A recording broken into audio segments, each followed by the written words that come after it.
Hey guys, I'm Kimberly from Fat Quarter Shop Flosstube, and today we're going to take a visit to the framer and we're going to frame some cross stitch, and I'm going to talk a little bit about what you want to do when you go to a framer.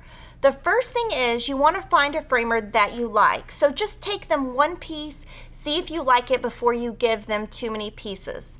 The place that I go is called Artworks. It's in Austin, Texas, and I've been going there 15 years. And now I'm going to talk about the different things you want to think about when you go to the framer and the different things you want to communicate to them.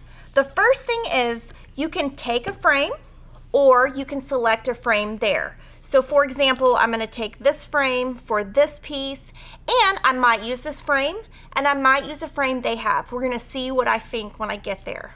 And this one, I already have the frame, so I'm going to take that. Another thing I'm going to do is I'm going to take some pieces that just need to be framed. And when you're talking to your framer, you're going to put your frame down, but you want to tell them how much margin you want to have between the edge of your stitched piece and the opening of your frame. That's one thing they need to know, because the framer could put the frame way out here and you don't like it, or they could put the frame way too close. So make sure you talk to them about the spacing. You can also decide if you want glass on your piece or no glass. Obviously, no glass is going to be much more economical. I prefer to do museum glass, and they have different glass options they can give you. There is non-glare glass and there's museum glass, and museum glass will not let your piece fade from the sun. So I do museum glass, which does end up being quite expensive, but not all of my pieces have glass. Another thing you want to think about is, does your framer add spacers? So they can add little spacers on the back so that your piece stands a little bit on top of your cross stitch. And I don't usually use spacers, but Cheryl's going to be going with us to the framer to frame some of her pieces, and she does use spacers. Another thing you can do is you can request a mat to go around your piece. That's not very fashionable right now, but in the 1980s and 90s it was. Just make sure that the mat you pick is acid-free, and anything that you pick is acid-free, even the mat board that they use. So here are some of the tips that I have when we go to Artworks in Austin, and you're going to see all the fun frames we pick from and how we pick them.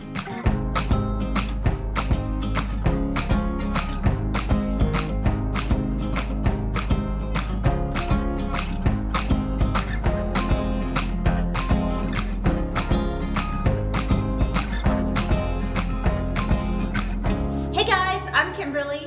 This is Cheryl. We're at our favorite framer, which is Artworks in Austin, and come shop with us.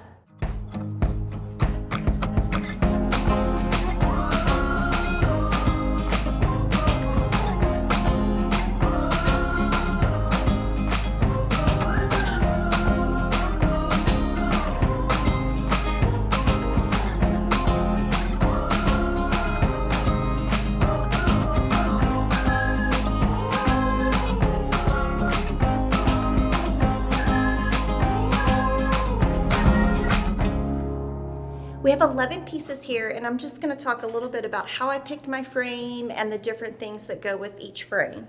So this frame, this is monthly markings, and I decided to leave about 1 inch around. And I'm not going to put a fillet, but you could put a fillet in, which looks like this, and you could put that in, and that was an idea, but I think it's a little too busy, so we're not going to do that. This piece is granita, and this one has a lot of metallic in the fabric, and you can tell that my piece is actually not exactly straight, so the framer will actually pull it to get it straight. This one, we had originally thought a matte might look good, but we couldn't find a pink that was just the right matte. But when you're at the framer, you want to make sure you tell the framer how much of a gap you want between your piece and your frame. So what I'm doing is setting mine exactly like I want them, and then the framer will measure it when she's going to put this in the computer. Another thing is you want your framer to put in a spacer, and you can tell them if you want it to be tiny or big. And I'm putting a spacer in all of mine because all of mine I'm putting museum glass.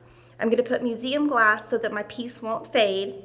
And a lot of people don't put glass in their cross stitch. If you want to go on a budget, that's one thing you can cut that will cut the cost.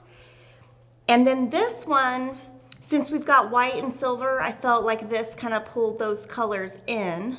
This one, I originally brought this frame by Mill Hill, but I think it's too white with the light in here, and I don't think it has enough piece. Like there's not enough fabric. It kind of chops off the design a little bit, but I did like the width of it. So I'm gonna do this one with just a little creamier, and I'm gonna put a little bit of space.